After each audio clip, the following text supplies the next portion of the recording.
Sleepers Podcast Tuesday, October 7th. Dion back in the building. How we doing? Good. I think, am I on the full episode this whole week, actually? Feels that way. It feels like you're doing everything every day right now, doesn't it? Should I ask Hart for a bonus? Actually, I would love to see what he does if you do that. He just wouldn't respond to you, I think. Yeah.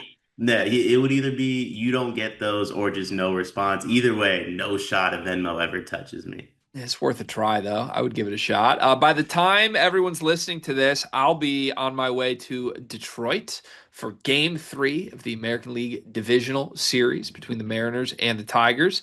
I will be meeting Carter Elliott there when I get there. We're going to Game 3 together with a couple buddies of ours as well. Shout out to Z Hirth, who often gets a mention on this program. And then actually, I'm curious if you'll endorse this move or not. So we floated the fourth ticket. I have four tickets here, and my dad's company got them. No one wants to go. So we got them for free. And I floated the fourth ticket to a couple people who were like most certainly not going to take it. Floated it to you, and you were like, I'm not flying to Michigan for that.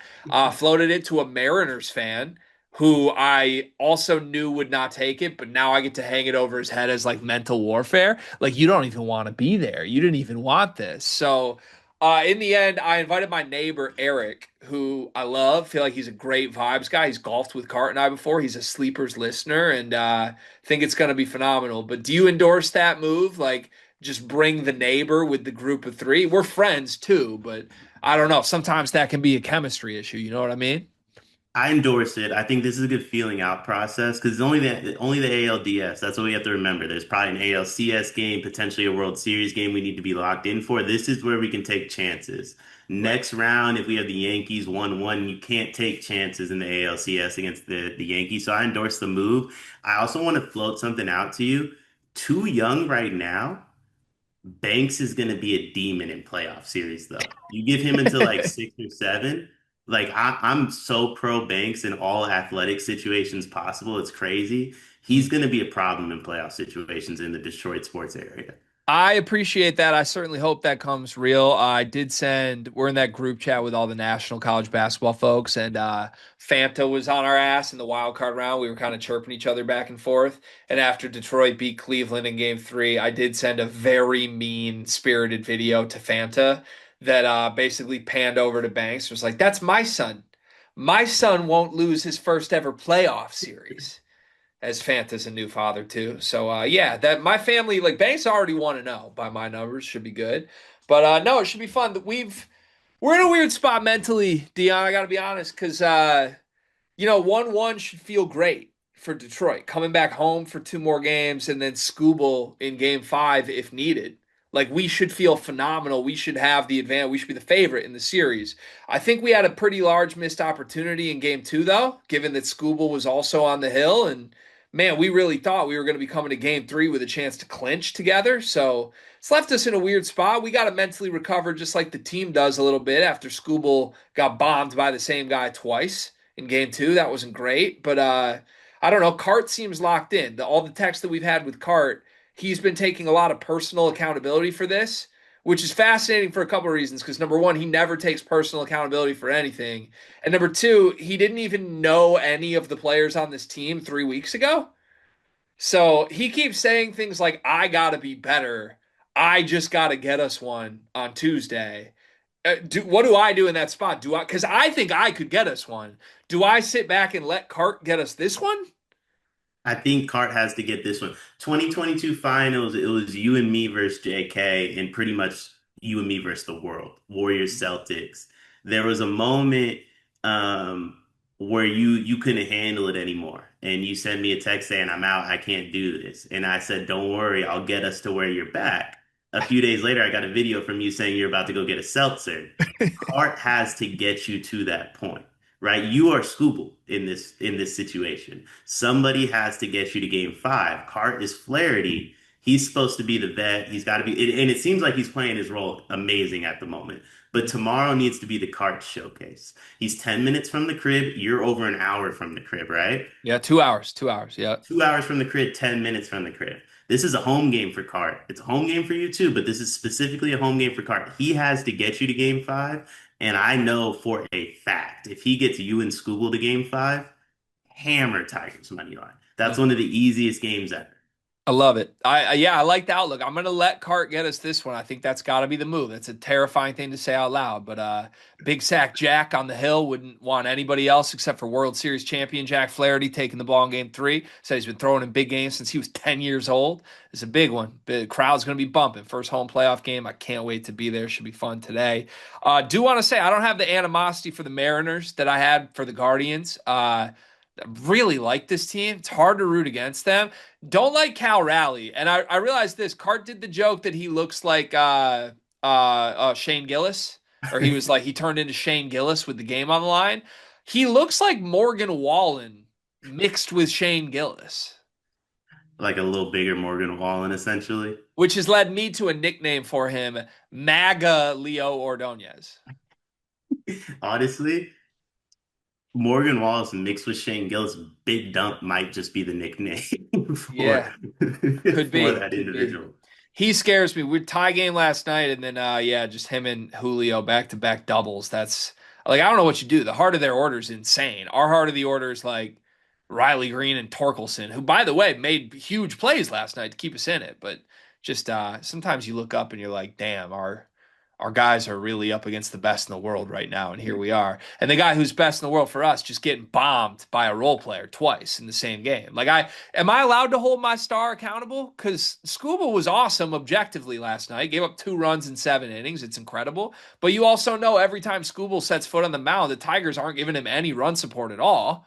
So like you get jacked one time by the cleanup hitter, cool, good swing. But to let it happen twice, that killed me, Dion. I gotta be honest. The Tigers shouldn't give him run support. That's how you win a World Series. Is if Scooble can win you a 1-0 or a 2-1 game.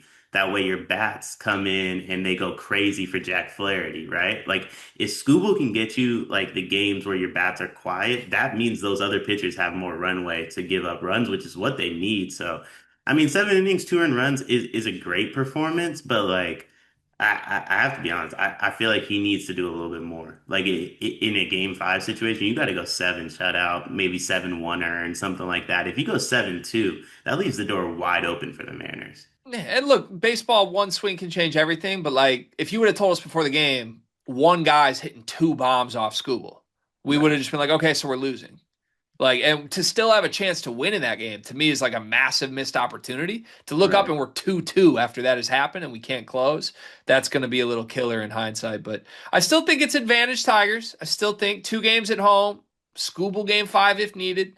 I think I will say this: you'd love to close this out at home. Obviously, that's not a surprise, but like I do worry, as good as Tarek Scooble is, I think this is the one team that has his number. He's lost 3 starts to Seattle this year. I mean, it's something about it's his hometown. He played college there, right? So he invited his whole college baseball team to this game. Like, just feels like a lot to ask Scooble to go into Seattle when he's lost 3 times and get you a win. I think you would obviously, you'd rather have him game 1 of the ALCS. It means you're moving on, but you got to get this game 3 and then have a chance to close it in game 4. So we don't need to see Scooble in game 5. He has to be available for game one of the ALCS, I think. Like that Yeah. that's one of those situations where if he has to pitch game five of the ALDS, that means you get two out of school maybe. And even that If he second got one, us to the CS, we would lose in 5, I think. right. Like if he's the one that gets you game five, I don't think you get the second Scooble game in the ALCS, which is what you want. Yeah. And honestly, with the way, like with how many breaks there are, by the way, in the series nowadays, like I'm not calling out this generation of baseball players, but listen, my goat was pitching every day. You know what I Yeah. mean? Like Mad Bum was out there every other day. So like I feel like school might even be able to give you a little relief out the bullpen in one of them games too. Like you could get 2 starts and then you could get 4 innings of school from like the fourth, fifth, sixth, seventh of like game seven to get you to the World Series if you take care of business at home, that is. Yeah. Hopefully. Fingers crossed. We need to win too. But should be a packed environment. And you said you don't want to call out the next generation of baseball players. I would like to call out the next generation of baseball fans because we got an issue right now. I call it the next gen in the Discord. We got a baseball channel in there, and it's been a very trolly, very confrontational relationship between myself and the next gen of Tigers fans. By next gen, I mean Ethan Basilla and Ryan the Lion. Okay, those two guys are what I refer to as hashtag the next gen. I made a comment last year after we got eliminated to Cleveland. I said this one hurts extra because this team just isn't going to be back as currently constructed. This team won't be in another playoff series, and you knew that. That's why this year was special. Well, we're right back. They haven't let me hear the end of that. We did everything we could to prove me right at the end of the season, by the way. This lineup is a disaster right now and still is, so my point still stands. But the next gen just doesn't get it, Dion. Like the next gen, you got to realize the same way you and I approach this of like, are we going to get us a game? The next gen doesn't view it that way. So I sent a text to the Discord or a message to the Discord at 9 a.m. But mind you, I was up at 7 and I gave these schmucks 2 hours knowing, oh, they're young, they're gonna sleep in. Like, let me be a player's coach for a minute. I didn't hit them until 9:15, but at 9:15, I sent a message next gen, where we at? Let's get going. It's game day. No response. No response for about 6, 7 hours. Then late in the day, find out Ryan the Lion is watching this game while writing a paper and that he has it on quote the second monitor. Said, yeah, I got it on the second monitor. Mind you, Dion, we're down 1-0 when he sends the second monitor message. My dog, do you want this or not? Are you going to take accountability or not? So I told him we'd have a players only meeting. I was responded to the players only meeting with, I have class till 7. Next gen just doesn't get it, man. They do not get it. Yeah, I saw the players only meeting Discord message. Um, I do want to get ahead of something. I don't think Cart's going to that. And that will be the determining factor to me of where we're at going into tomorrow. If Cart's at that players only meeting, I want the Mariners to know it's over. I've never seen the big fella so locked in if he's at that players only meeting. I think Cart will have a players only meeting with me, but he wants his own players only meeting with me, separate from the other players, which I will cater to. I will. But yeah, I don't know. I need more from my next gen right now. That's what I'm saying. Like after a year full of being combative and going at each other, and it's all been fun because we've been 15 games up on the division for most of it, and who cares? In the end, we all get to root for our team. Fine. Now we're here. Now we're at war. Like I don't care if I'm looking at my co-soldier over here and we don't see eye to eye always. Like soldier, we're at war. We're getting bombed right now. Okay?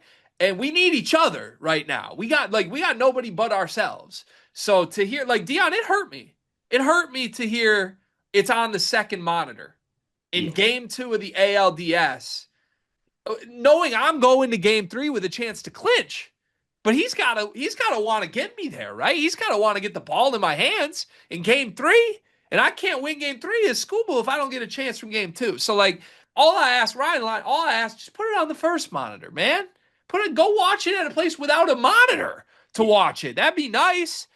Ethan, I don't have as many issues with you, but like maybe just like show me in the middle of the afternoon, like hit me with a response, like I'm ready. 5 hours, like I'm counting down the minutes. Next gen's gotta want this the way that we want this, Dion. And if we get that, I think we win the series.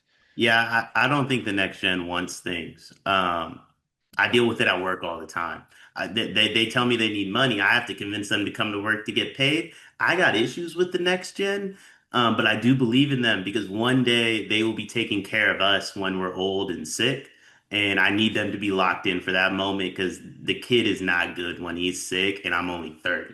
So I can only imagine what 70-year-old me is going to do when he has a cold. So I do need the next gen like locked in with me, but I do think we got stuff to work on.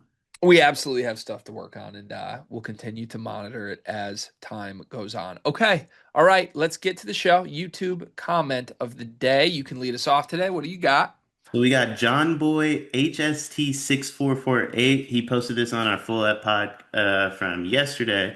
He said, "What a joke. Kentucky is projected to land Stokes, and the clowns at Sleepers go quiet. First off, misspelled quiet, John Boy. Want to get ahead of that? It's spelled Quiet, not spelled quite."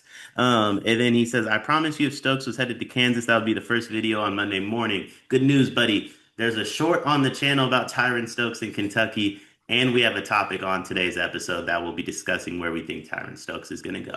Yeah, it has 1,000 views in 2 hours. It's the first video we recorded today. So pipe down, calm down, everybody. Good Lord. Can we not wake up on a Monday and have a little coffee before we have to get right to it? Goodness gracious. Okay, let's get to the Discord. Join the Discord. Number one way to support the show. All the money goes directly to us and our team. We appreciate it. In fact, we got a new member who joined the Discord over the weekend. I want to shout out Jake UNCXXIII. I don't even think Jake UNCXXIII has been hit with a welcome question yet. So Tristan Freeman, where are you? Do your job. Do your unpaid job that no one ever asked you to do that you've been doing for 2 years. Like you've done such a good job cultivating this community. Can't go MIA when we get a new member, not in October. So Jake, shout out for you to joining. We appreciate it. We read the comments every single day. That's what we are going to do today, starting with. I think this comes from I Maynor, who said Meow Mix, a Carolina Panthers podcast, can no longer justify the time spent away from their wives and children on Sundays due to the team performance. How ass would your team have to be for you to put away the podcast equipment? I mean, we don't podcast about my team. So I feel, I feel like they'd have to be pretty terrible for me to put away the podcast equipment. I don't think I'll ever see a college basketball team worse than Juwan Howard's 8-win Doug McDaniel Michigan year. And I was here every single day of that season. So I don't think there is a world where I put the mic down due to my team being bad. I understand why the Panthers did that. I do get that. Don't necessarily endorse it or support it, but I understand just deciding you can't sacrifice. Like there will be a time, I think, for me and probably for Carter, where I'm like, I can't justify time away from Murphy and Banks and Mal for Carter, but that's going to have nothing to do with team success, you know? Yeah, I mean, I think that's one of those situations that's different than like if Michigan's just bad. That's just you saying I have a family, I gotta go be with my family. Yeah, but also I like Carter and I as people, I don't think we'll ever do that to each other. It just might reach a point where I'm like, huh, seems like Carter's checked out on this and I'm not. Maybe I should check out, you know? Listen, in the words of Cart, you haven't seen checked out like you've Yeah. seen Carter checked out. Yeah, we So haven't. That's true. I thank God for it every day that he's not checked out yet. Tershel says two questions. Out of the new hires, who is the better coach and who lasts the longest at their new job? DeVries, Medved, Williams, Musselman, or McCollum? Who's Williams? I have no idea. Buzz? Oh yeah, these are all the Big Ten coaches. He put Musselman as a new coach, even though Muss has been here, Tersh. But DeVries, Medved, Musselman, Williams, McCollum, who's the best coach and who lasts the longest at their job? I think the answer for me is the same for both. I think I'm gonna go McCollum for both. Smart people would tell us McCollum is the best coach here. He might be the Signetti of college basketball. I am actually going to surprise people and say I think Musselman's the best coach. I think what Muss has already done with March runs is not something any of these other guys will replicate, no matter how chaotic Muss gets. Longest at their job, McCollum will be at Iowa forever, I think. I don't know how I'm old he is, but I think. DeVries would be close for me with the longest tenure. See, if DeVries just isn't good enough, they'll sour quickly like they always do. But Yeah, that's why I went with McCollum, but I think those two are kind of like neck and neck for yeah. both those answers for me. Uh, I'll obviously must too though. Sneaky answer, Buzz might be at Maryland a long time too. If he just like makes the tournament consistently, he might be there for 10, 12 years from now. We'll How see. old is he? I don't know. Because I kind of ruled him out just based upon age, but like I have to admit, the balder you are, the older I assume you are. So he might actually just be like bald because he made that choice and really young. Buzz is 53. Okay. That's 9 years older than Ben McCollum. Honestly, that's closer than I thought it was going to Yeah, be. interesting. All right, fun question. Thanks, Tersh. Burner says playing 18 at a new course tomorrow, par 70. What will my score be? Burner, I have no idea how good you are at golf. How am I supposed to guess that? And I have no idea what course you're playing. So I'm gonna say 102, just because I don't want you to be better than me at golf. I feel like a 90s or 100s golfer wouldn't ask this. So I'll go 84. I'll go 84. Malik, little mini flurry here. Where do I, Dion, you can drop the location? Is that him saying I can say where he lives? I think he's saying where do I live, but he forgot the word live. I don't remember fully where he lives, but it's out of the country for sure. You Um, know, I don't know what to conclude from these questions, this line of questioning I'm about to read, but I can only assume it means you and Malik spent time this weekend offline talking together, and I'm terrified. Malik says, is this offseason for college basketball the biggest one since NIL started? We getting videos and news every single week, making us want the season to start. If our numbers are indicative of anything, yeah, this is a growing sport. I think so. I mean, I think AJ DeBonsa in this freshman class is one of the more like polarizing freshman classes we've had. All the returners are some of the more polarizing returners, and then the transfer portal felt like the biggest portal we've had too. Yeah, for sure. All right, Dion, text Greg my real age, but before you do, tell us what his reaction will be. I think I already told G Malik's real age, and I don't think anybody would be that surprised by Malik's age, to be No, I fair. I know his real age, and I it's what I would have guessed. Yeah, Yeah, Malik, you are a mystery, but you're not that mysterious. Last one from Malik: all 26 freshmen should get 5 years of playing time to make it fair for everyone. It's that simple. That's what the NCAA is about to do, I think. 5-5. All right, we go from a Malik flurry into a war chant. What's the word where they like shoot you? Like a firing squad? I feel like this is the war chant firing squad. I love that. Yeah, we go from like a whimsical snowfall flurry from Malik into like I'm getting peppered with bullets from War Chant.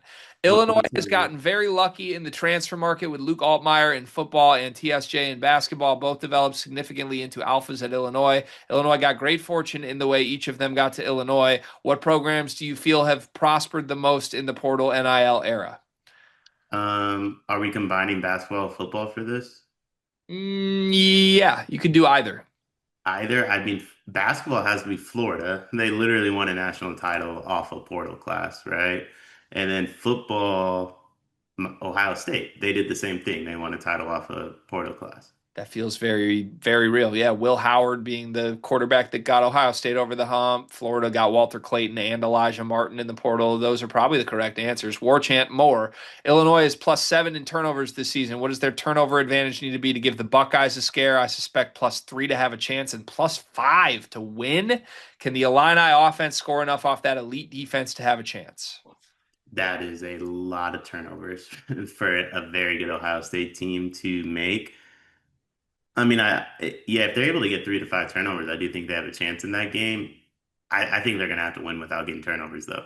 Depending on game script, I think 2 puts you in the realm of having a chance. Like it's a close-ish game down the stretch. 3, I think you could win it. Look, I think Ohio State's very good. Would probably be my pick as second best team in the country right now, if not first. Oregon's hard to knock right now. I will say this: I'm gonna be on Illinois this week, and maybe I just haven't learned my lesson from Signetti, but I just think this offense is legit. And if they're healthy, which they are, minus Xavier Scott, like the rest of the secondary's back. On the flip side, Ohio State's very good. I know they are, but they don't fully pass the sniff test of like as good as their games have shown. Like Ohio played with them for 20 minutes in the first half. I think like that Texas game, how bad Arches was really misleading to what that game was. So I don't know. They've taken care of business quietly the last couple of weeks. Minnesota was up at the end of the first quarter on Ohio State this week. Mhm. So if Illinois can play their A+ game, I think they'll be in it. But easier said than done to play your A+ game against Ohio State. More from War Chant. Orange Kool-Aid drinking question. If the Illini get blown out against Ohio State and run the table, finishing 10-2 with 2 blowout losses, do they make the playoff? The game at Washington is Illinois' biggest game of the year that's left. You say no? Yeah, that Indiana loss was too egregious. If it happens again, yeah, no shot. I want to say you're right. I think the real answer is it's too early to know. Because if Illinois is 10-2 and there's only 9 other teams with 2 losses, I do think they would get in. It just depends on what the rest of the entire country does. Yeah, it would depend on everybody else's like 2 losses, I guess, right? Like I'll say this: if Illinois is 10-2 and Notre Dame's 10-2, I know which one of those teams gets in. But if Illinois goes 10-2 with a competitive loss to Ohio State, I think it helps their playoff chances. This game just I, needs to be competitive, and then you run the table everywhere else. With the recent fall of Penn State, if Michigan loses at USC this upcoming weekend, it would make it likely that nobody other than the top three have two losses or less. Do you think the Big Ten only gets three teams in the college football playoff if that happens? I think the Big Ten's going to end up getting four somehow, some way. um, I think they get three. Ohio State, Oregon, Indiana. Yeah, and honestly, Indiana feels questionable too. But I think ultimately Indiana gets in. But I think Indiana's like a fringe playoff team by the time it's all said and done. Indiana should be fine, I think, as long as they stay competitive in their big games. But yeah, I don't know. I think the Big Ten will get four somehow. War Chance is very exciting for a program like Illinois football. The big noon shows coming to Champaign. Environment should be lit. Portnoy made some rookie mistakes visiting Champaign last week. Does he learn from those mistakes? Does he venture to Green Street this time? It's probably not necessarily up to Dave where he goes. He probably has an agenda that's given to him from producers. So I don't think he is going to like hit places he didn't hit last time necessarily. Can I vent for a second, G? And hopefully Illinois fans don't take this the wrong way, or should I just leave it to myself? You can vet, yeah. I love you, War Chant. Two comments ago, you told us how Illinois has a playoff chance and how they need to like they can compete with Ohio State, and now we're happy Big Noon Kickoff's going to be there. We gotta act like we've been here before. Well, Warchant says the environment should be lit. Warchant, tell me about 30 years ago. That'll tell us if the environment's good, right? Because 30 years ago is the only data point that matters for if environments are good in college football. So was Illinois a really tough place to play 30 years ago? Otherwise, I'm not going to know if this will be a big game or not. Just let me know. Burner says I shot an 87, felt 30. I was pretty close with 84. Yeah, you were. That was a good call. Thanks. Sleeve lines of the week. Overall records. I'm 9-6. Carter, which is now literally just Dion, is 8-7. Week 5 lines. Illinois plus 13.5 against Ohio State. I hate this number, and I'm gonna take it anyway. I'm taking Illinois. I'm taking Ohio State. I think Indiana out physicaled Ohio State, and Ohio State I think could out physical Indiana. So I think Ohio State shoves it down Illinois' throat this week. Oregon minus 10.5 against Indiana. I'm also gonna make the same mistake again. I'm gonna take Indiana. I think 10.5. Ooh, I hate that number. It's in Oregon. I think so. I'm gonna take Oregon. I don't like it, but I'm gonna take Oregon. This week just reeks me going 0-2 backing like the small programs, the underdogs, right? And I'm gonna fall for this trap with big numbers and feel great. And they're gonna be down 21 nothing at the end of the first. And I'll be kicking myself that I fell for it again. Alabama minus 3.5 against Missouri. I'll take Bama. Yeah, I got Bama too. And then Who's Underwood and that game? Maeva over under 500 passing yards under hard for me. Mayeva and who was the other quarterback? Altmaier? Bryce Underwood. Oh, Underwood. They play each other. I'll take the Underwood under 500 passing yards anytime Underwood's involved. And then those two teams play each other. Yes. All right, I got the under two because Michigan's defense is legit. Yeah. All right. Thank you, Sleeve. Fun segment. Aiden says, who is the most underrated coach in each Power Five conference? I think we got to flip our brains back from football to basketball here. Um, who's the most underrated coach in each Power Five? I'm gonna say Darren DeVries right now, actually. I like DeVries as the answer in the Big Ten. He's not getting talked about at all. Big 12. I don't think Kevin Young gets the hype he should yet. I was gonna say KY or would McCausland count? I feel like we talk about him a lot more than the national media does. He has a pretty good reputation, even if he doesn't get the buzziest hype. McCaslin's a fine answer, though. We can go McCaslin. Big East. Hurley would say himself. Probably like, God, there's a lot of bad coaches in the Big East right now. Honestly, Holtman. Yeah, I like that answer. Holtman's been totally written off. I think he's a good coach. ACC. Honestly, does Shire count? I don't think we can do Shire. That's fair. Probably Brownell. They went 18-2 last year, and still nobody thinks he's any good. Is there any world Hubert's the answer there? I thought about it briefly and then I laughed at myself in my head about it. I think he can be like a terrible coach and still be underrated. Like that's how poor the perception on Hubert is at the moment. It's very true. Lastly, SEC, most underrated I'm coach. gonna be honest, this is gonna sound crazy. I think it's Calipari. Like current day Calipari. Like current day Calipari. Like people act like he's like a run of the mill coach. He had a top five recruiting class this last year, already has a 5-star, high end 4-star, good roster coming in, made the Sweet 16. He's very like quietly just doing Calipari things. It's a good answer. Give me Stephen Pearl because I couldn't underrate him more. We'll see if I'm right or wrong.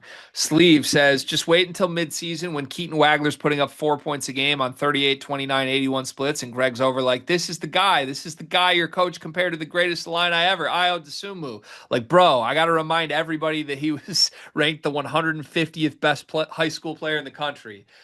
Sleeve, I applaud you for trying to slow down the hype train because nobody else in the Illinois world is. I will say people I trust privately have endorsed this though. So I think I'm aboard the Keaton Wagler bandwagon, even if I will be the one laughing at it if it all fails. Yeah, I mean, I don't even know where to begin with Sleeve's comments. I'm just gonna agree. Okay. T Steffi says, hey guys, which conference do you think will have the most bids for the tournament? Probably the Big Ten. I'm gonna say Big Ten or SEC. I feel like those are the easy answers, so I'm gonna go Big Ten. Big Ten's huge and deeper. I think they could get 12 this year, and that's going to blow everybody else out. Last one of the day, the Pat Signal says, want to give a shout out to Kobe Rogers, the fifth man in the best backcourt in the country. He's been with PK since Charleston and is going to play a role on this team. Dude's a beast, probably the best defensive guard in the backcourt, has shined in summer film. When he has a great game and y'all mention him on the recap, give me a shout. If Rogers is a good, productive player, would that make this five-man backcourt one of the best all time? I want to vent again, and Pat Signal knows I love him to death. Me and Pat are very locked in. Having the best backcourt in the country and being like, yo, our fifth guy is going to play a major role, that feels like it's taken away from the four that are like a lot better than him. That's the Purdue move. We're going to talk about our fifth shooting guard instead of our two All Americans. Yeah, Pat Signal's an op for me. So I don't have to like bend my brain around this one. You're an op. I don't answer questions from ops, but I'm glad you like your fifth string guard. Anything else? Pat Signal, by the way, it's a joking op. I would say I love you, Pat Signal, but you're an op, so I can't. But you were trying to like do something via DMs and get us to come to Louisville, but it felt like an olive branch or something. It was like I'm gonna apply to get sleepers to come to Louisville.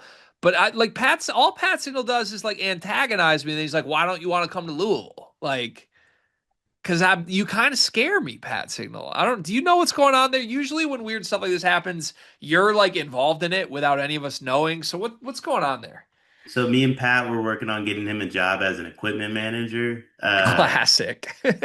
Or something like that at Louisville. I can't remember what it was, but he interviewed like 2 or 3 months ago for it, some role within the team. And he was going to be able to get us tickets and get us like into the practice facility and stuff. Unfortunately, it didn't come to fruition. I wish him the best of luck on his next job venture following it. Um, Pat is Pat has a lot of sleeve to him, I would say. That he's gonna antagonize you a bit, but Pat's also gonna be like one of the bigger people in your corner at times too, I would say. He has a lot of sleeve to him. Like you got to take the good with the bad from time to time. Yeah. Yeah. Okay. All right. I don't know what to do with it, but it scares me. That's the Discord. Thank you, all members of the Discord. We appreciate you. Let's hear a word from our sponsor next. Dion, you okay? You look a little sweaty. So every August, September, my air conditioning breaks, and there's just nothing I can do about it. Dude, that's tough. Out in California too. Like, I mean, what is it, like 80 degrees still there today? Today's gonna be like 85, 90, but like peak summer, it gets like 110. My AC just doesn't ever hold up.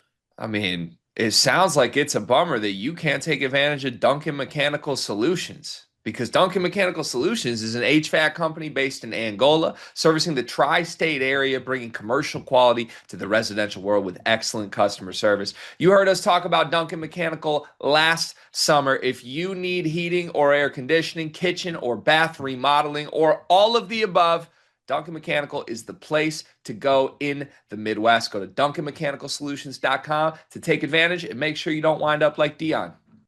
So inspired by Brad Underwood comparing his three-star freshman to Io DeSumo mixed with Will Riley mixed with Casper Siakichonis, I thought it would be fun to go through a lot of the incoming freshmen for college basketball this year and give a player comp to anyone that has ever played college basketball before and kind of try to frame what we think their individual season will look like. So, not even necessarily after like a skill set comp here, more so after impact, if that makes sense.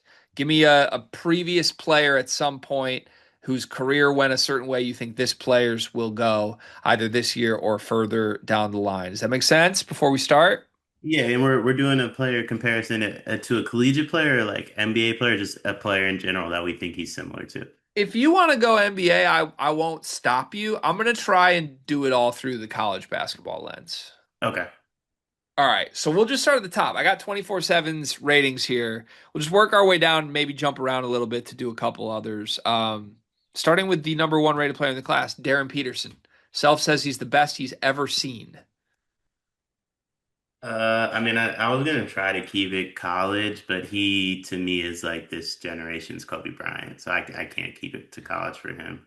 That's the positive one that a lot of people are throwing around, like best American guard since Kobe Bryant, which I gotta be honest, doesn't like make all that much sense to me. It just doesn't. I'm trying to think of like a more polished guy though than some of the other number ones. Like, can you give me the Kobe pitch though? Like, why do we feel so comfortable comparing this kid to Kobe? I think he has in his similarities in his game. But I think most importantly to me, it's the mental aspect. Self talks about how he's the only guy, right? Like it's very rare that like stars say, I'm gonna come in, I'm gonna be the alpha, no one else can touch me. Like that just doesn't really happen anymore. It's the team up era, right? And I mean I think he would have been better off teaming up with people in terms of his like immediate college success. But he took the Kobe route of I'm not gonna team up with everybody. If you want to play with me, you can come to Kansas, but just know it's my show when you get here. Okay, I guess I see that. I think the guy I'm gonna go with, I feel like is in the Kobe line. I don't like going all the way to Kobe. That feels so hyperbolic. And also, like, respectfully, I don't think Peterson has the Kobe Bryant kill you DNA. Like you can be a great competitor without like being the sickest freak competitor we've ever seen, right? Like I don't know. Saying he just has like Kobe's DNA is crazy to me. I'm gonna go Devin Booker. Like more pro Devin Booker than he's obviously gonna start and be a stud, but like I think his game looks an awful lot like Devin Booker's at Kansas, just with less talent around him than he had at Kentucky. I don't hate that. I mean, Devin Booker kind of if Kobe is like varsity, Devin Booker's like JV Kobe, and I mean that respectfully. You know what I mean? Like there's a lot of similarities to their game. So like if you don't think he's quite on that Kobe level, I think Devin Booker's a good comparison. It's kind of like if you don't think he's Steph Curry, but he could be Trae Young. Right. That's sort of, and I don't think he should be being compared to Kobe. Just point blank. I think it's crazy to me. Not to shit on your comp, but a lot of other people have made that. I'm like, Howard, like this kid's just Kobe. He's just Kobe. Like that's ridiculous to me. Next up is AJ DeBonsa. Terrence Shannon Jr., but like right-handed. Ooh, can I get the pitch from you on that? I think Devonta's gonna. No, I don't want to say struggle, but in comparison to what he does in transition, I think he's going to be slowed down a little bit more half court. Terrence Shannon Jr. was probably the most unstoppable transition force college basketball seen in a long time, and I think Devonta's going to be right up on that level with him. I think Devonta could play defense if he wants to, the same way I think Shannon Jr. can play defense if he wants to. I don't know if he's going to want to. Um, I also don't think AJ Devonta could get into Michigan with his grades. So that's my final comparison. Interesting. Okay. Um, I don't know. DeBonza feels like a singular one. This kind of scares me. Remember Josh Jackson? Yeah, Kansas. I think he's Josh Jackson-ish. Now, if Josh Jackson was on a team with Rob Wright and I don't know, like Kansas was still pretty good, and I kind of trust the BYU infrastructure. But yeah, I don't know, like just a supreme athlete that may not hit as the elite shooting guard we all want him to be, if that makes sense. I could see that. The other one I had for him was Wiggins, like college Wiggins. Yeah, and Josh Jackson was like a Wiggins mold too, very similar. I don't hate the Terrence Shannon one either. Terrence was just such a like relied upon winner to me. And I kind of had those questions with AJ. Next up is Cam Boozer. His coach likes to do Paolo a lot. He's not as good as Paolo, but To me, I wasn't gonna say Paolo per se because I don't think he's quite Paolo. I also don't think he's quite Coop. He's definitely not Zion. I want it to be a Duke comparison so bad. it's hard to try to come up with like a point forward as big as he is that isn't Paolo. But he's more finesse than Paolo. Coop? He just more finesse. Like he's not the physical post player that Paolo. Oh, you said Coop? Yeah, that feels tough because Coop was like National Player of the Year, but the games feel more similar than Paolo and Cam's games do. Yeah, I think I would go Paolo. I think I'd go Paolo, but I still don't like it. I feel like I'm trying to. There might be someone way back that we're missing. I'm scrolling through like previous elite classes all the way back to like 2011 trying to find someone, but I don't have a good one. I guess I'm going Paolo. Yeah, I'm going Paolo. I don't feel great about it. All right, Darius Acuff is next.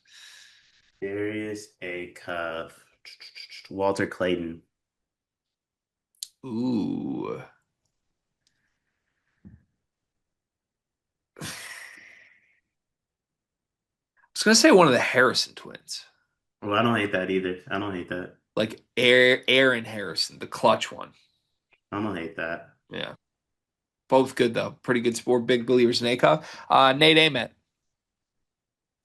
I don't know if there is one. He's like kind of 7 foot, also not really. Kind of a power forward, also not really.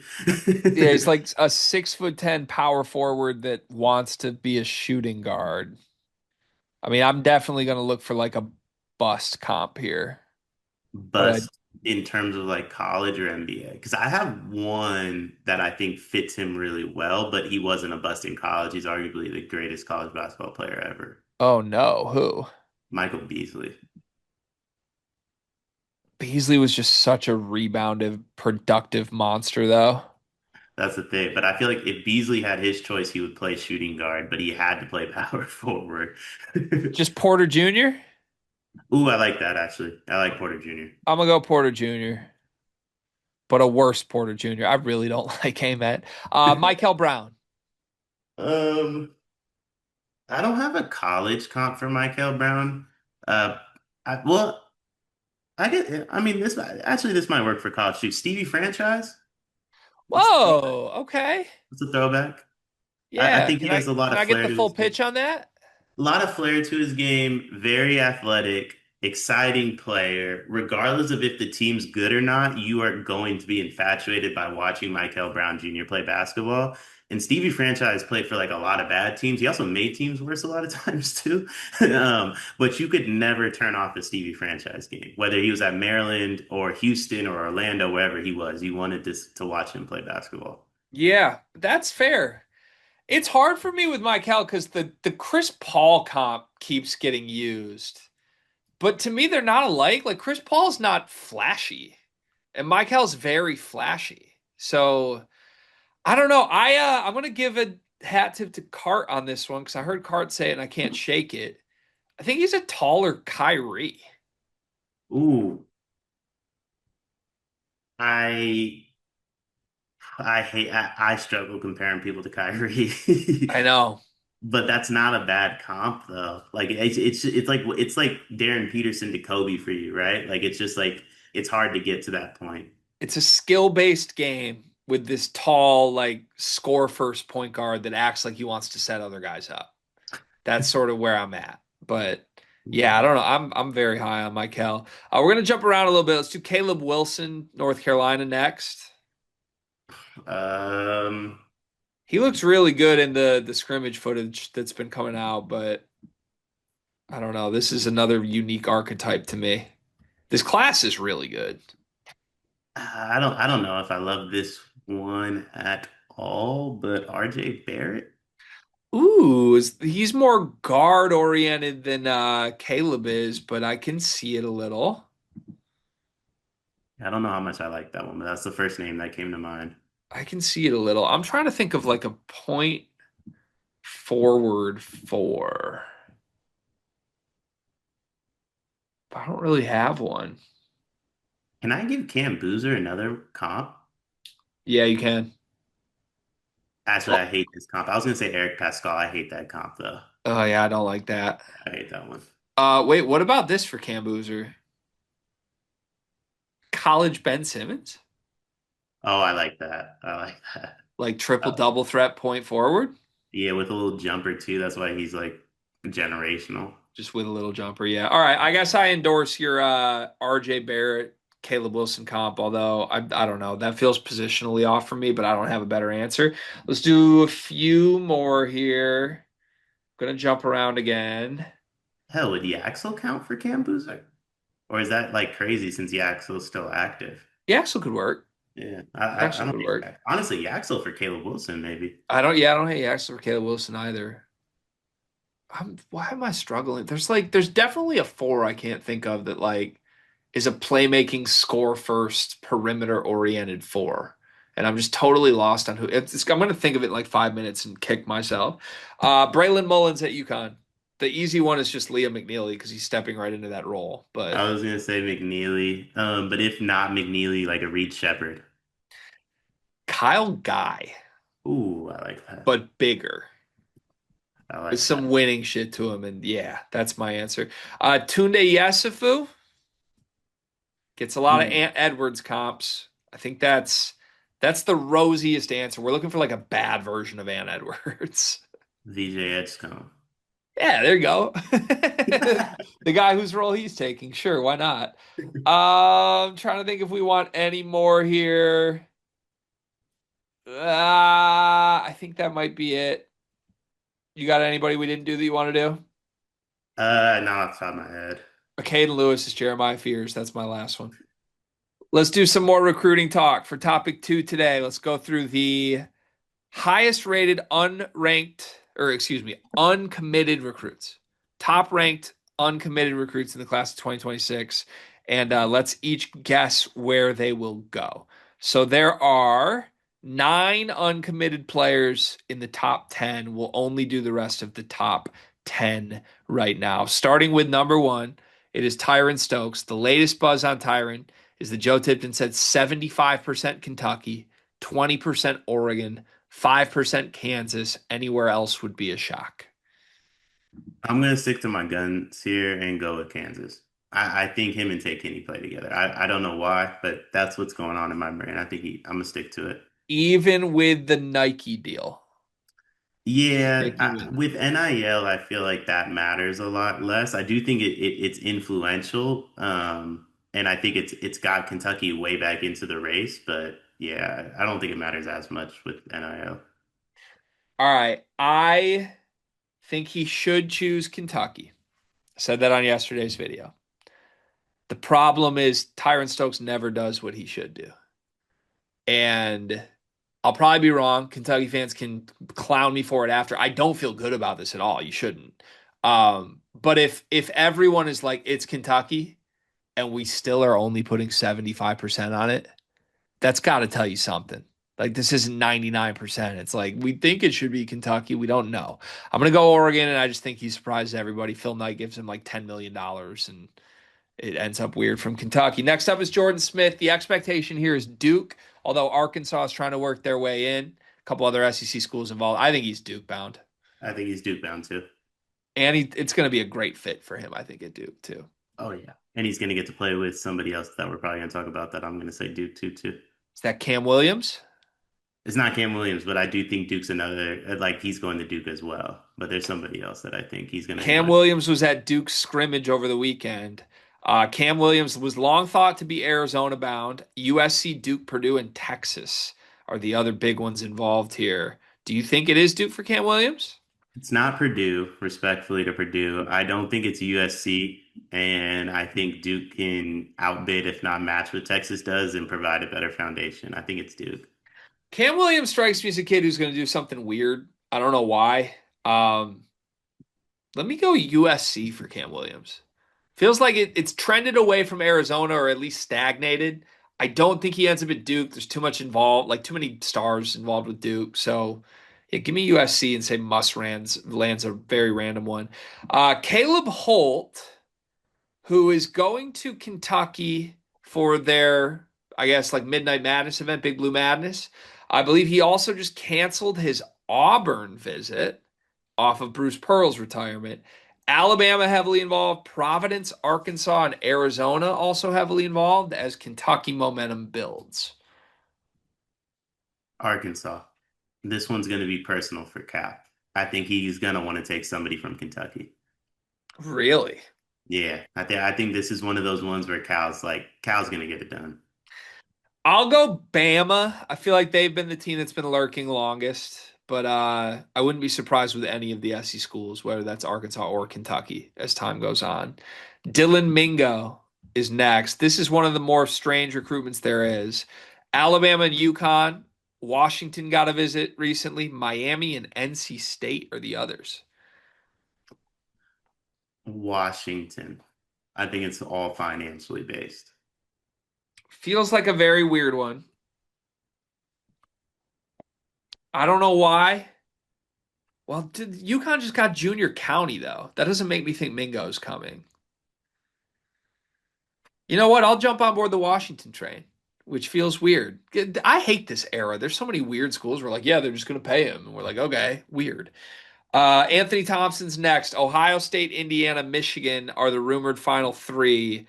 There's been a lot of buzz with Ohio State. Indiana still heavily involved. Michigan fading from the sounds of it. Um, he should go to Indiana. I think he does go to Ohio State though.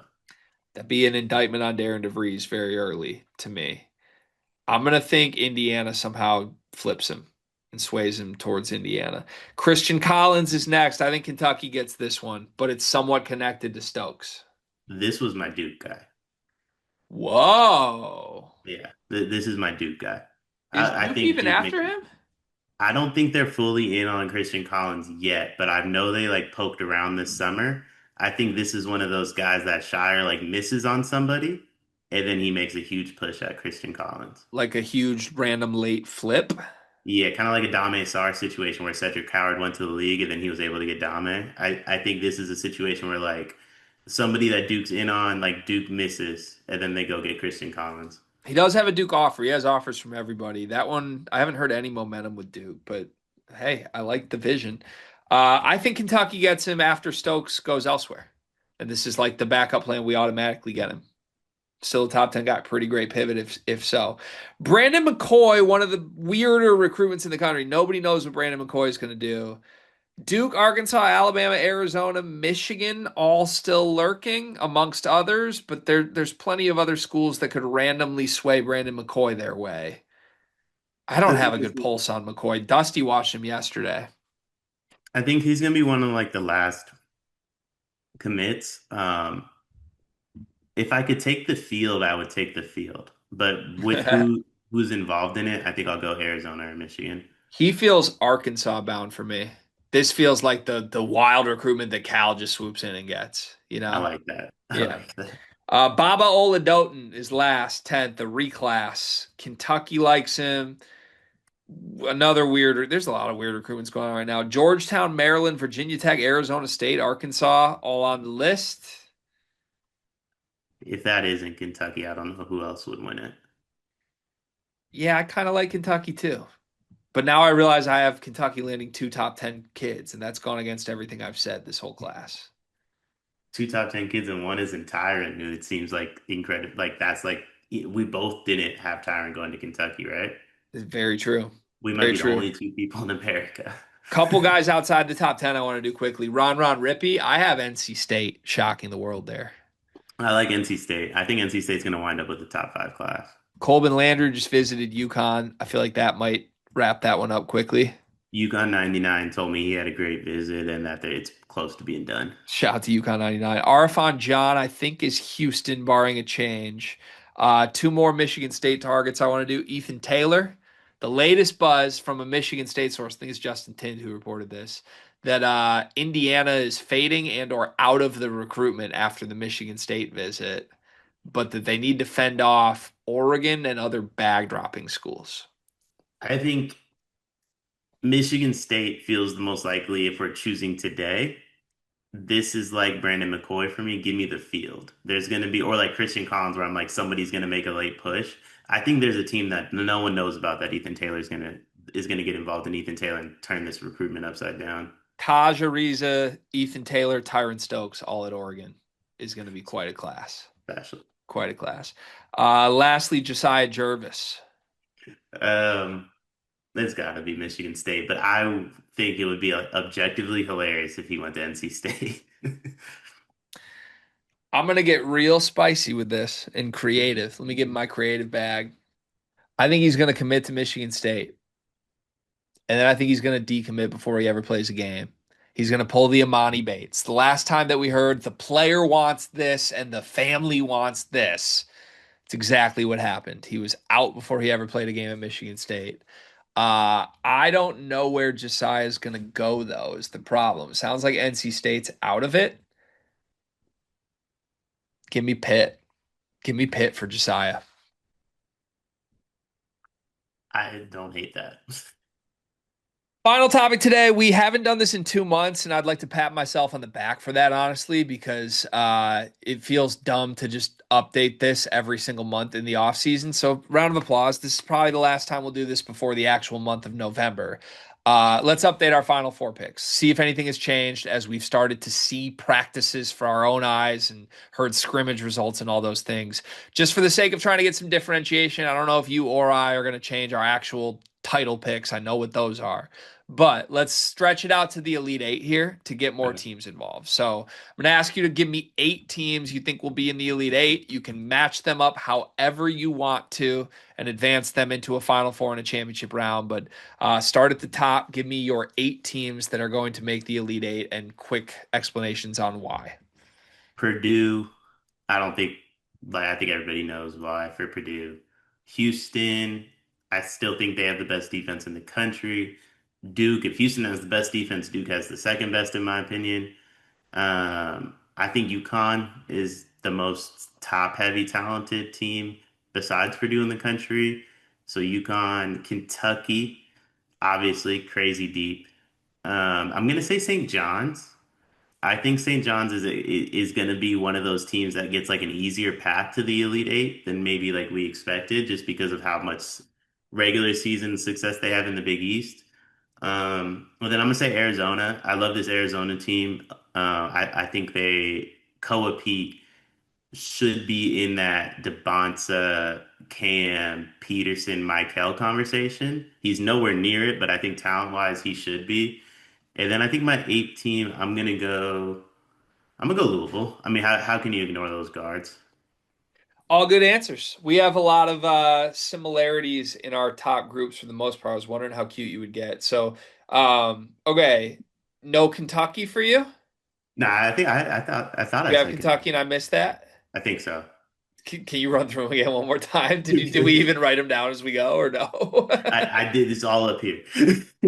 God, you're special. Do it uh, again. Purdue, Houston, UConn, Duke, Kentucky, St. John's, Arizona, Louisville. You're special. You're absolutely special. No BYU. No BYU. I really, really like KY. I really, really like this team, but I think I think they're gonna get matched up in a region that they're not gonna like. Interesting. All right. Okay. Do you want to proceed from there? Take your 8 down to 4 and then keep guiding me through this. So my four is gonna be Purdue, Duke, Arizona, Kentucky. And I Duke. think you get Purdue, Kentucky, Duke, Arizona in the Final Four. Like Okay. those. Wow. Very blue. And then Purdue, who advances to the title game. I got Purdue, Arizona. I love this Arizona team. I love this Arizona team. I Wow. do think they get stomped by Purdue in the championship, but yeah, I really like this Arizona team a lot. Wow. Okay.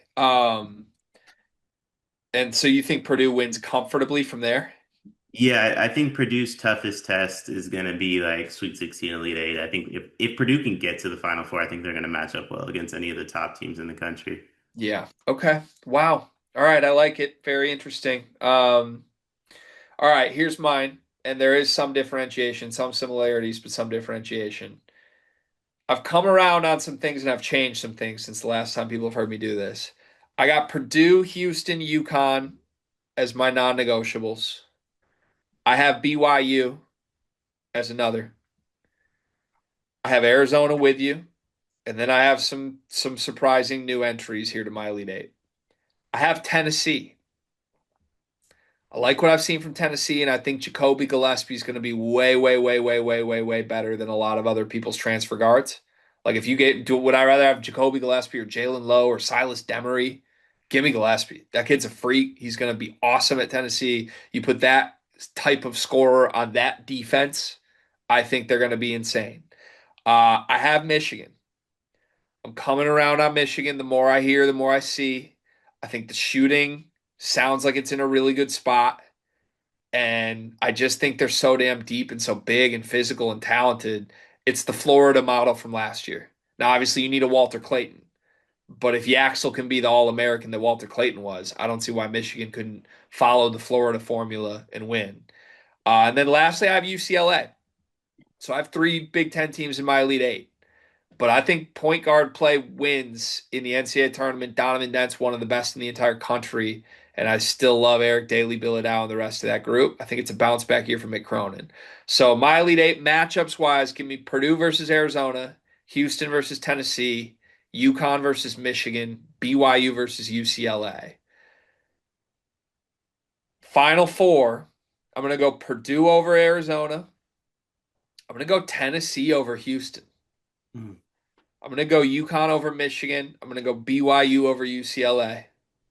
I have Purdue over Tennessee in the Final Four. I have UConn over BYU. And I have Dan Hurley, Matt Painter rematch in Indy for a national championship.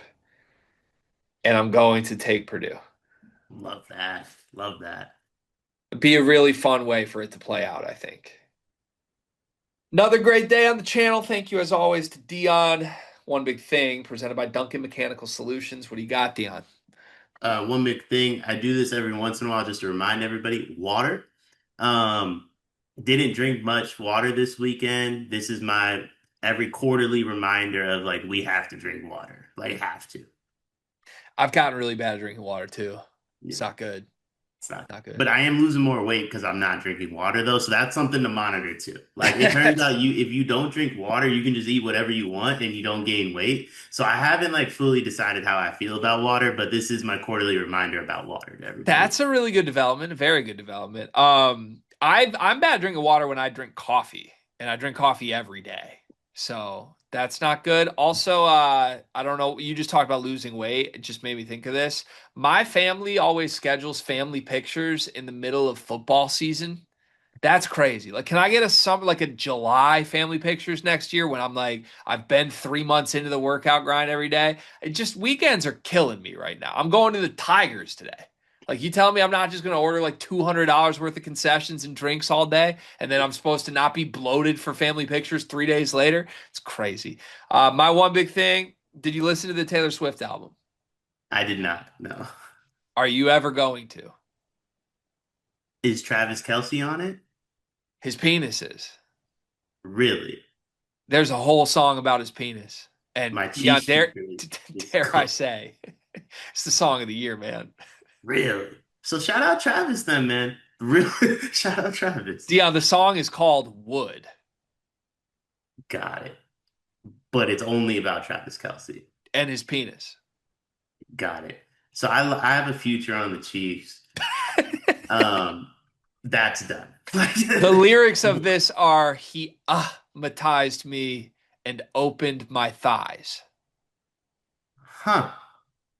Song of the year. I'm not kidding. It's a bop. So I didn't want to just talk about the song about his penis. I want to talk about the album because something's going on here. Not a Taylor Swift guy, not a Swiftie, never seen her. Like some of her old songs for sure. Have not enjoyed probably 90% of her discography since I was in college. This album's incredible. And it's really funny because apparently the reaction from Swifties and Taylor Swift actual fans is that this is her worst album ever and they're disgusted. So I think I realized what happened here. She's happy for the first time in 15 years and she stopped making songs that are like about being a miserable single girl that no one likes. Yeah. And now all her fans are sad because they're like, I needed that. Yeah. Meanwhile, Taylor just wants to like dance and sing about her husband's penis. So Yeah. she is. It's great. They're bops. In my stage of life, I love dancing around and singing about my penis. Yeah. So it works out. And now I'm like, she basically made a song for Travis or an album for Travis Kelsey fans. And I'm one of those. And I'm like, this is the album of the year. Meanwhile, her fans are like, I'm so disgusted by what she did. It's crazy. Which is fair. So I'm an Adele fan. I actively root for her to get broken up with. Like, because listen, if Rich Paul and Braun do something to Adele, that next album is gonna go crazy. So, Yeah. like, I can understand a fan base is being upset that their favorite artists are happy because the best Adele songs are about heartbreak. Yeah. It's the thing. Like, if inevitably this marriage is broken, that next album is going to be the best selling album in world history. But in the meantime, let me just say, this is my favorite Taylor Swift project ever. It truly is. I think it's incredible. And I guess Blank Space is my favorite T Swift song ever from like 13 years ago. It turns out the guy who wrote Blank Space and also used to write a bunch of Britney hits and Backstreet Boys hits wrote this entire album. So it kind of tracks. Like, I like this dude's hits, and this dude made a hit about Travis Kelsey's penis. That's insane. If she didn't write that on her own, I do want to say that that's crazy. Like I think if there's one song she should have wrote by herself in like a closed area, it's the one about her husband's penis, I feel Probably like. so. Probably so. But she was hypnotized, man. She was a little distracted. Honestly, the more I think about it, the Sleepers channel would be a great place for like music reaction videos. Like, I would love to make Carter listen to this song and just get a 3.5 minute live reaction of facial expressions from him. I don't think I think he would just sit there like this. I You don't think? know that he would have that. I I think don't he'd think hit he us would know with what to like the do. classic Carter, like a couple of those. I don't know. All right. Well, go listen to it. I really genuinely liked it. That's the show. I'll be back in a couple days after I get us game 3.